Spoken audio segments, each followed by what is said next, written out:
Wall Street office. Flashback. Richard Veil.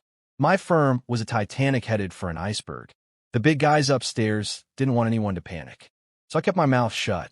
Not even my wife knew. I was one of the lucky rats who escaped before it sank. The others? They drowned. But me? I was promised a life raft, a new start in sunny California. Turns out they took the private jet. I took a rented U-Haul. Suburban house day. Karen.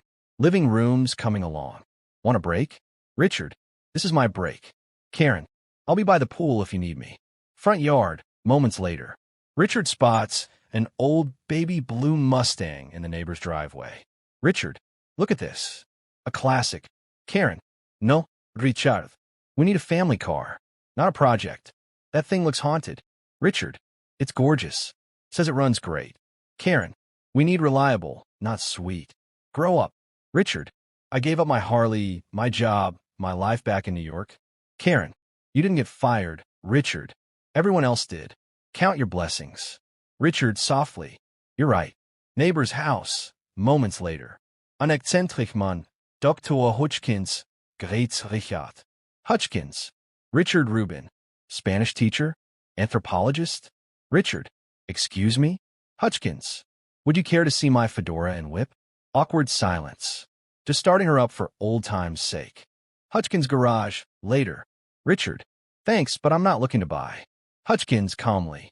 In our travels, my wife and I explored many taboo cultures. She doesn't get out much anymore. Richard. Right. I should go. He tries the door. Locked. Richard. Open this door. I'm calling the police. Hutchkins OS. Would you like some lemonade? Freshly squeezed. Richard. I don't want your goddamn lemonade. I want out. Garage night. Richard pounds the door. His voice cracks with desperation. Richard. You can't keep me here. Do you hear me? Open this door. A shadow moves behind a glass panel. Something is placed gently near the door. A small silver key. Hutchkins OS. I hope you can get your temper in check, Mr. Rubin. Richard stares at the key, then hears a giggle from the darkness. He turns. Something else is in the room with him now. Basement room. Morning. Dennis. Now you know what it feels like to be kept in the dark. Richard, ashamed. Dennis. I'm so sorry, man. Dennis. Sorry doesn't cut it this time. Kitchen. Later. A warm breakfast is served with unsettling cheer. Glory. They say breakfast is the most important meal of the day. I'm sorry we got off to such a rocky start. I'm Gloria Hutchkins, but please call me Glory. Now eat, Mr. Rubin. After that, we'll let you listen to your messages. Richard, uneasy. I'm not really hungry, but maybe if I could check my phone? Glory, smiling eerily. Oh, I already transferred your messages to cassette. Isn't that charming? Richard, I prefer to listen on my phone, thanks. Glory, ignoring. You've got a great sense of humor, Mr. Rubin. Basement later. Richard sits by an old cassette player, listening. Karen on tape. Rich, seriously, you've been gone 6 hours. This isn't funny. Call me. Dennis, on tape, furious. You knew they were shutting us down, didn't you? For months. 60 people lost their jobs. I've got a family too, man. I ought to fly out and kick your ass. Karen, on tape, panicked. We checked the hospitals. The police won't do anything. They said people just disappear. Rich, did you run away? Basement night. Richard Vio. I imagined SWAT teams breaking down the walls to save me. But nothing happened. No one came. I was truly on my own. Basement. Early morning. Behind the plaster, Richard finds a dime-sized imperfection in the steel casing, but it doesn't go through. Everett OS. What have you done to the camera, Mr. Rubin? Richard, mocking. Why don't you break down the door? What is this, a Bruce Willis movie? Everett, smiling. I prefer Charles Bronson. Kitchen, later. Glory. There's joy and despair when one becomes aware of one's helplessness. Have you read Dostoevsky? Richard. More of a Tom Clancy guy. Living room, night. Everett displays an obsidian knife. Everett. This was blessed by a high priest of the Kaimos. Their language has no word for lie. Imagine if our politicians lived that way. Richard, numb. What are you going to do with me? Everett. Oh, just a little ritual. You see, Glory has a history. Basement night. Glory whispering. I killed my twin sister when we were 12. Locked her in an abandoned fridge during a game. She begged, but I left her there. I felt something dark inside me. Pleasure, even. Richard shaken. You were kids. It was an accident. Glory. Then why did the migraine start? The sickness? Until Everett introduced me to something powerful. Jungle flashback, night. Everett, veil. The villagers danced around the fire. Glory held my hand. They sacrificed the others, cracked skulls, devoured organs. But not her. She was healed. Forever. Basement, present. Everett. Now, Mr. Rubin, please help prepare Stanley for storage. Chup. Bay. See. Richard. You're insane. Everett. Everett's study night. Everett to Glory.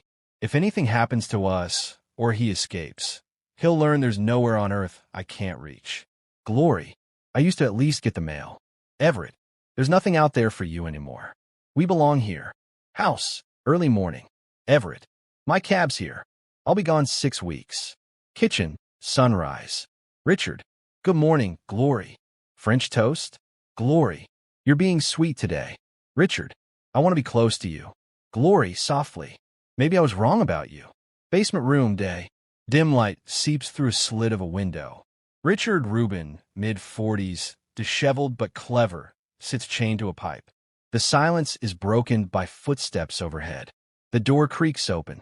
Glory. Your French toast is getting cold, Richard. Richard, fake charm. Well, we can't have that, can we? Naraton, Richard, veil. She liked me. 6 weeks until Everett's return. She had the key. This was about romancing the key. Kitchen, later. Glory serves him breakfast. She's oddly cheerful. Glory. You ever party, Richard? Richard. You mean, with music and dancing? Glory. Everett keeps wine from all over the world. We could dress up. I even found war paint. She smears paint on her face, tribal and odd. Richard eyes her, unsure if he's intrigued or terrified. Everett's office night. Richard helps Glory find a festive dress. He imagines Everett wearing it. The horror. Living room night. A bizarre party begins. Glory insists on dancing. Richard plays along. He sees the keychain bounce around her neck. Richard, veil. It was the perfect moment. A swift strike, like Pearl Harbor. Get the key. Get out. Suddenly, she steps back. Glory. Everett never leaves the key with me. Elite. Richard. You what? Glory. I like the attention. Basement, later. Richard is furious. Glory won't release him. Glory. Everett is a shaman. He put a spell on me. That's why I can't leave the house. Richard. It's not a spell. It's fear. Glory. You're here to break the spell. You're going to become my shaman. Kitchen night. They share a weird ceremonial meal. Glory. Next is the battle between light and dark. You against Everett. Richard. Let me guess. Candles? She nods. Dozens of black candles surround one white. Ceremony room. Moments later. Glory helps Richard. She whispers to him. Glory. Only one way. Use the same weapon you used on Everett's animal spirit. Richard. What? That was a crow. Glory. Right through the eye socket. Ceremony room. Climax. Richard breaks free. Chaos. Struggles. Everett lunges. Richard stabs. Everett. You don't have the will. Richard. I have something better. Desperation. Blade in Everett's eye. Silence. Basement. Next morning. Richard wakes. Alive. Free. Richard. Glory? She appears, wearing a sundress. Glory. I got us clothes. Even makeup. I forgot how fun it was to shop. Richard. You okay? Glory. I'm fine. But I can't go. Richard. What? Glory. I have a bad seed inside me. Richard. I don't want to be this way. But I am. She backs away. Locks the door. Basement. Final scene. Richard pounds on the door. Silence. Richard. Don't do this, Glory. Don't leave me here. I'll starve. Glory. Glory OS. You have plenty to eat. Footsteps fade. Lights flicker. Richard sits down. The raven caws outside. Richard, veil. I came here to escape my life. Now I'd give anything to have it back.